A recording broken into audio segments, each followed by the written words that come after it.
আমি বলি যে আল্লাহ আমাকে বলেছেন মাহদি, তুমি আমার মাহদি। আমি এটাই বলি, আল্লাহ আমার মাহদি। কে বলছে? আল্লাহ। কিভাবে বলছে? আমি আল্লাহর নূর দেখতে পেয়েছি তাহাজ্জুদের নামাজের পর, ফজর নামাজের আগে।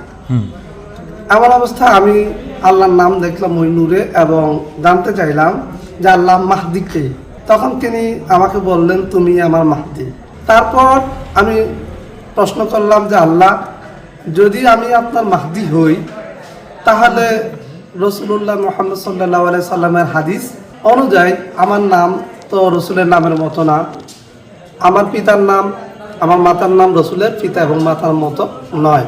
কিন্তু হাদিসে আছে সে হবে আমার নামে তার পিতার নাম, আমার পিতার নামে তার মাতার নাম, আমার মাতার নামে। তখন আল্লাহ আমাকে বললেন এটা ছিল আমার একটা কৌশল, যদি আমি সেই দিন তোমার প্রকৃত পরিচয় জানাই দিতাম তাহলে তারা তোমার প্রতি জুলুম করত। ঠিক যেমনি ভাবে মোহাম্মদ বিন আবদুল্লাহর উপর 27 বছর ধরে জুলুম করেছে এবং তার পরিবারের উপর। তো 2017 কি 19 সালের দিকে আমি এই বিষয়টা জানতে পারি যে মোহাম্মদ বিন আবদুল্লাহ নামে এক লোক ইয়েমেনে বসবাস করত। তার পিতার নাম আবদুল্লাহ, তার মাতার নাম আমিনা। তার উপর 27 বছর ধরে জুলুম করা হয়েছে এবং তাকে বিষ প্রয়োগ করে হত্যার সর্বশেষ চেষ্টা করা হয়েছে। তারা যখন নিশ্চিত জানলো যে লোকটা নিশ্চিতভাবে মারা যাবে তখন তারা তাকে ছেড়ে দিয়েছে। তা আমিও বিশ্বাস করতাম যে সেই মাহদি হবে, কেননা তার পিতার নাম, তার নাম, তার মাতার নাম। আপনার বাবার নাম কি, মার নাম কি?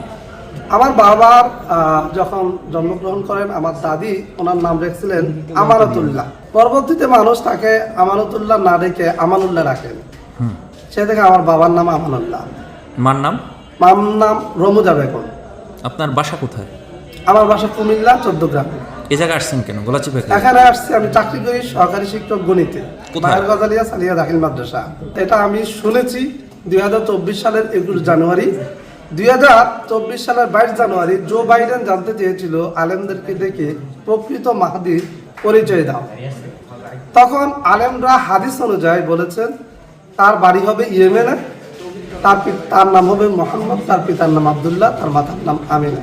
একটা জিনিস মিলে রসুল্লাহর বাবার সাথে, সেটা হচ্ছে রসুল্লাহর বাবা ছিলেন জবিউল্লাহ, আমার বাবাও জবিউল্লাহ।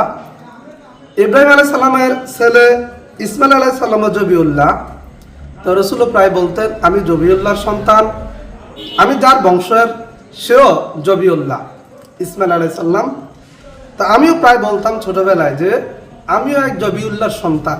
আমার বাবা জীবন যখন মৃত্যু প্রায়। তাহলে আপনি এখন কি মনে করেন এই যে আল আকসা মসজিদ যে ধ্বংসযজ্ঞ চালাইছে